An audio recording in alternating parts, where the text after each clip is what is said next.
This is a nice particle motion problem which has a lot of different features to it. So I have a particle that's moving along a horizontal line. I have a position function for t greater than or equal to 0 because time can't be less than 0. And I need to find the maximum speed, important word speed, and the times where this happens. I need to find the displacement of the particle and the distance of the particle that the particle has traveled over the given interval. So I'm looking for everything between 7 and 13, well, I can say 7 and 13 seconds, 7 and 13 units, whatever. They don't give me any units in this problem.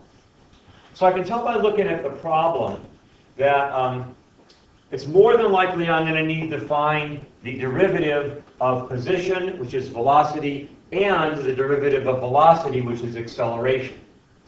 So, and since it's an easy thing to derive, I'm just going to do that. So I use the power rule pretty quickly, and I have the velocity function right here, and I have the acceleration function right there. So the first thing I'm looking for is the maximum speed over the given interval. Now remember that speed is equal to the absolute value of velocity.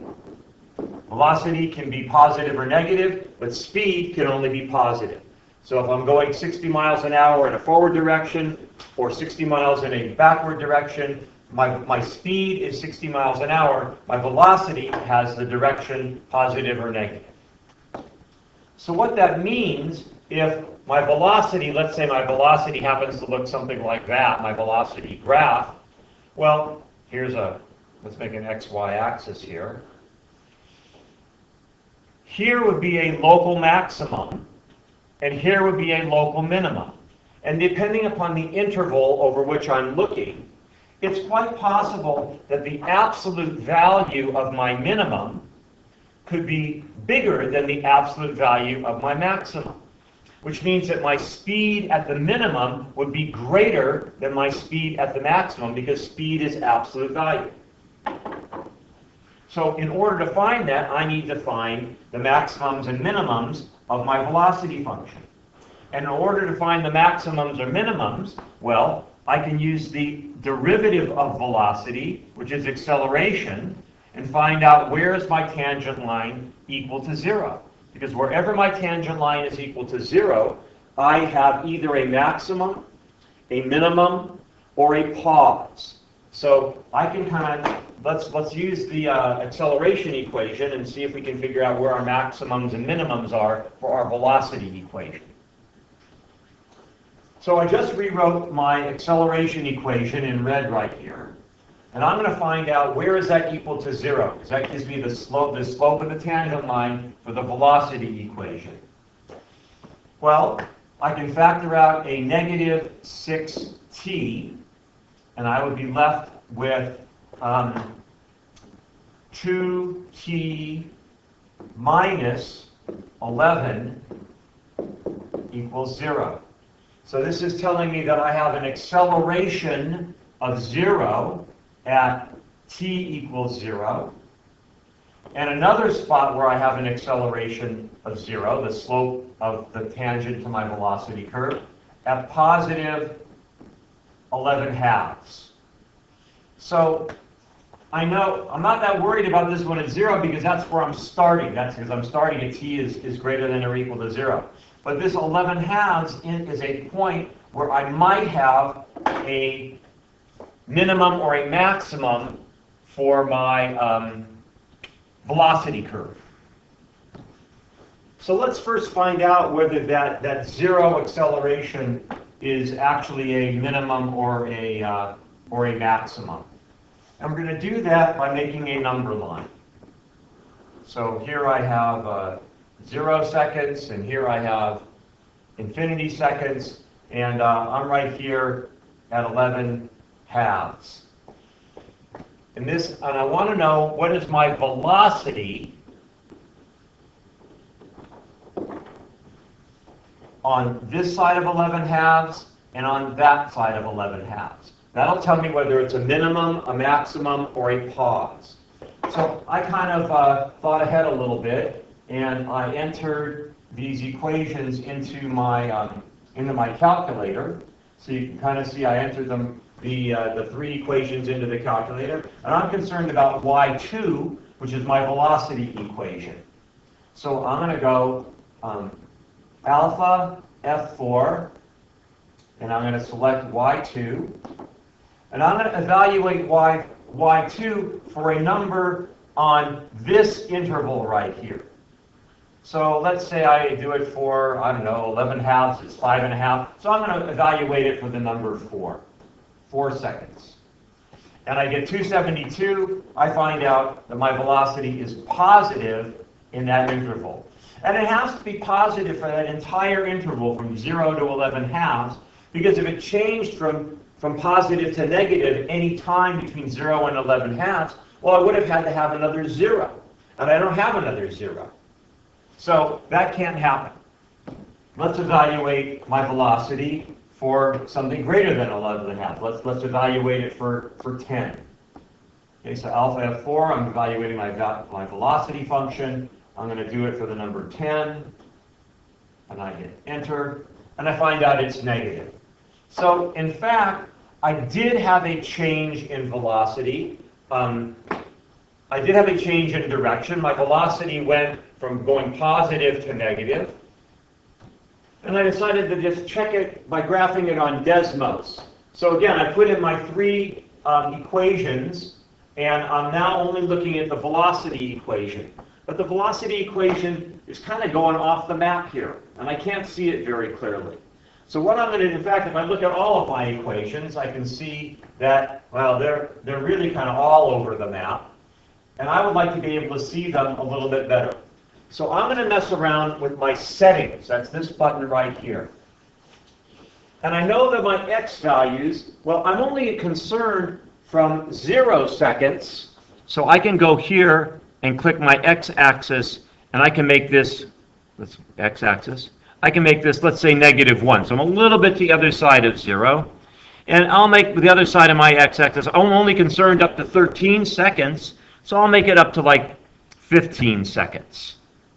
Now my y is a little bit more problematic. I don't really know where my y maxes out, but I can figure out where it maxes out. I'm going to find out where my y maxes out by going back to my calculator. Because I know that my velocity function is my y2. And I know that it maxes out at 11 halves, so if I evaluate my velocity function for 11 divided by 2, I find out 332.75 is where it's going to max out. So I'm going to come back to my Desmos here, and I'm going to press the settings button. And I'm going to make my y-axis max out, 373. I'll make the max out at 400. That should be big enough.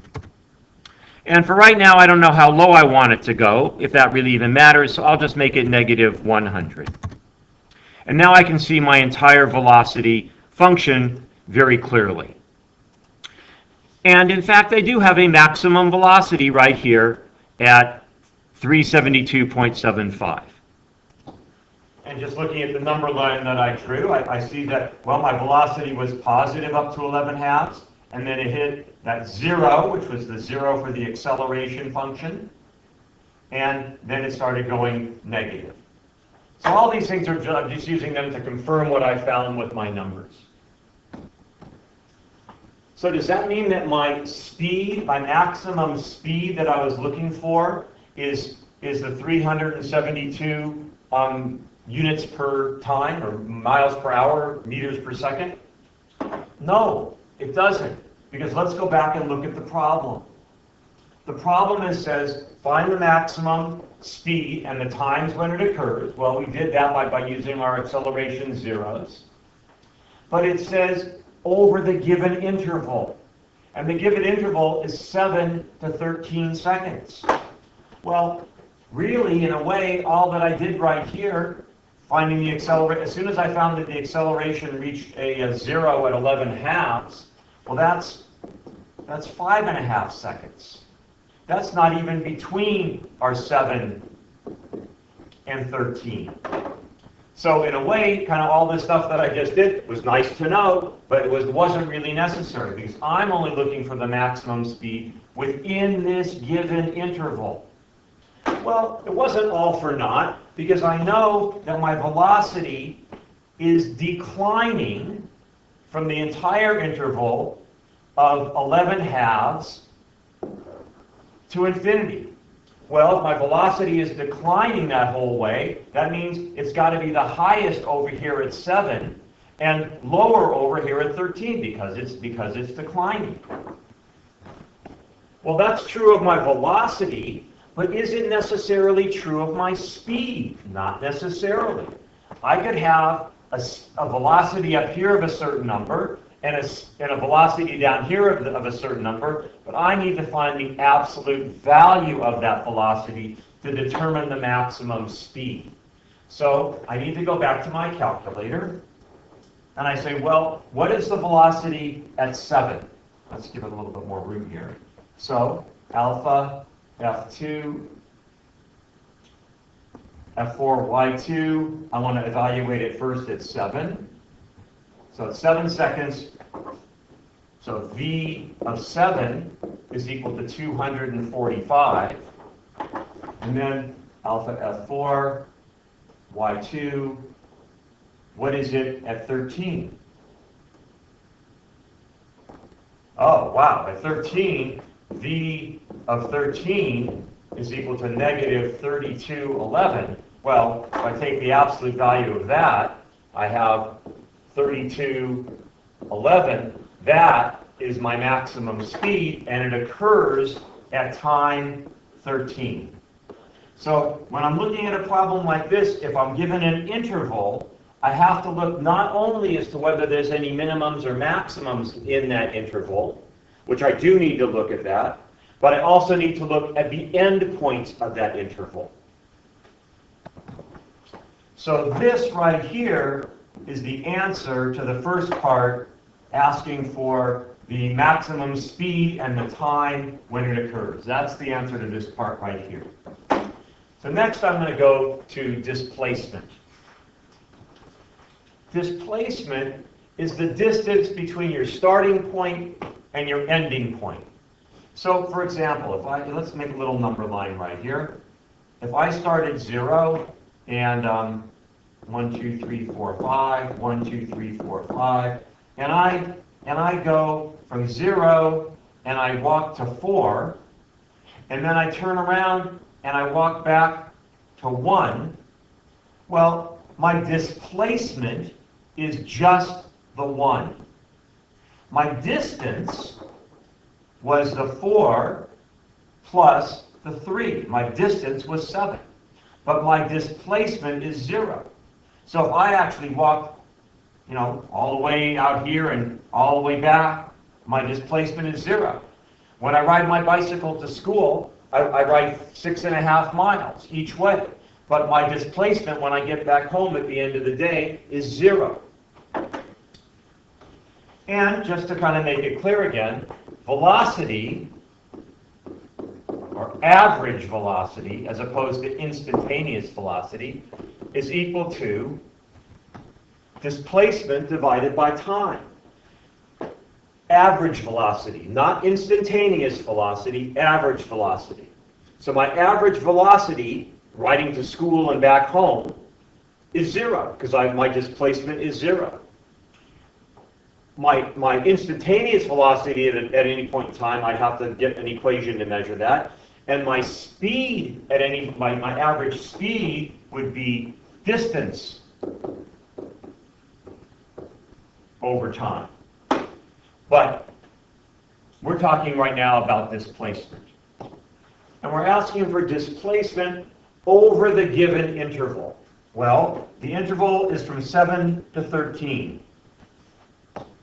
So it's not too tough to find out what my displacement is. I first need to find out, well, what's my position at second 7? Well, position is my first equation right there. So I'm going to go alpha f4, and I want y1, and I'm going to evaluate it for 7. And I find out that my position at 7 seconds is 1372. And then I want to know, well, what is my position at 13 seconds? Alpha f4, y1, parentheses, 13. At 13, my position is negative 4394. So I'm better off looking at these things on a number line. And I just kind of make myself a number line just so I can kind of visualize it. And at at 7 seconds, let's actually at 7 seconds, I'm going to put that on the top. My position is positive 1372. Let's call this 0. And at 13 seconds, my position is negative 4394. So I just need to find out what is the distance between where I ended at 13 seconds and where I started my interval at 7 seconds. Well, that would be 4394 plus 1372, 5,766. That is my displacement. 5,766 is my displacement. It's simply the distance between my starting point and my ending point. That's what displacement is. But distance is a whole different question. Because between 7 seconds and 13 seconds, well, I mean, I know that I ended up here at a big number, and I started at a big number, positive, and I ended up at a much bigger number, negative, but I could have been going like this. I could have gone back and forth several times, and my distance would have been far greater then. So what I need to find out is, well, do I have any spots where I turned around and went the other direction? I know I started here, and I ended up over here. So that was a displacement of 5766. But if I turned around a few times, well, like switchbacks, I made my distance would be a lot longer. So I need to find out if I turned around at any spot. And if I did turn around, well, every time I turned and went in the opposite direction, my velocity for an instant was 0. So I have to find out, well, is there any place between 7 seconds and 13 seconds where my velocity was 0? So I will set my velocity equation here equal to 0. And looking at it, I can factor out a t squared. So I take out a t squared, and I wind up with negative 4t plus 33 equals 0. So it's telling me I had a velocity of 0 at t equals 0. I'm not really all that worried about that because that's where I started. And I had a velocity equals 0 at t equals, this is 33/4, which is also equal to 8.25. Well, in fact, 8.25 is between 7 and 13. So I did have one spot where I turned around. My velocity went the opposite direction. And it kind of makes sense if I kind of go back to here where I was doing my number line, because if I know I had a positive velocity for the first 11 halves of a time, 5.5 seconds. If I had a positive velocity, then my distance would have been going more in a positive direction from the 1300 where I started. I would have been going, if it's 7 seconds, I was at 1372, I'm still going in a positive direction until I get to 11.5 seconds. So somewhere I had to turn around, and we find out that that was at 8.25 seconds. so that I would end up at a negative spot. So what I need to find out is, well, what was my position at 7 seconds? And then what was my position at 8.25 seconds, which is where I stopped and my velocity turned around. My velocity stopped and I turned around. And then what was my position at 13 seconds? And if I add this distance plus that distance, that's going to give me my total distance. So at 7 seconds, I already know from before, let's just kind of go back to the calculator here. At 7 seconds, my position was 1372. And at 13 seconds, my position was negative 4394. What was my position at 8.5 seconds? Well, alpha F4, Y1, parentheses 8.25 seconds, 8.25. I find out, well, my position at 8.25 seconds was 1544, let's call it 0.17. So from 7 seconds to 8.25 seconds, I went a distance of 172.18. And from 8.25 seconds to 13 seconds, well, again, I have to think about it on a number line so I don't mess up my pluses and minuses. I went from 1544.17 all the way, I'll put a 0 here, all the way to negative 4394. So I'm going to add 4394 plus 1544, and I find that distance there was 5,938. So I add these two together, plus 172, let's just round it off, and I find out that my total distance that I went,